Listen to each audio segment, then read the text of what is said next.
La scia di sangue comincia il 12 marzo con un politico, Salvo Lima. Il 4 aprile prosegue con un investigatore di razza, Giuliano Guazzelli, maresciallo dei carabinieri massacrato ad Agrigento lungo il viadotto Morandi. Poi due botti, il 21 maggio la strage di Capaci e il 19 luglio quella di Via D'Amelio. Il 92 passa alla storia come l'anno delle stragi di mafia, degli omicidi eccellenti. Il 4 aprile ad Agrigento cade il mastino dell'antimafia, il maresciallo Guazzelli, la memoria storica della mafia nell'Agrigentino.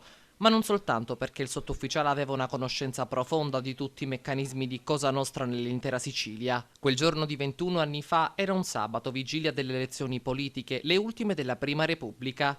Come ogni giorno Guazzelli, dopo aver lasciato la caserma, si avvia con la sua ritmo color verde verso Menfi, dove abita con la famiglia.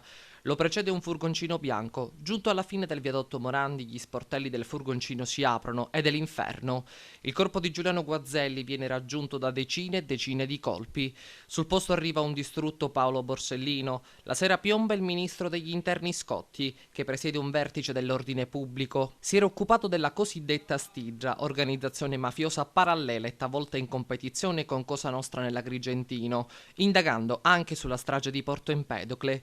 Tra i suoi meriti quello di aver convinto Benedetta Bono, amante del boss Carmelo Colletti, a collaborare con la giustizia.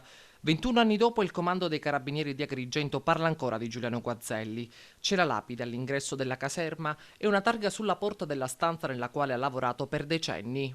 Questa è la sua scrivania. Da questo posto ha riempito pagine e pagine di informative antimafia con tanto di nomi, cognomi, date, riferimenti, alleanze.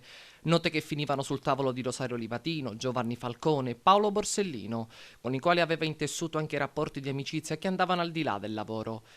E lo si è visto piangere come un bambino ai funerali di Rosario Livatino a Canicattì, un carabiniere con la schiena dritta.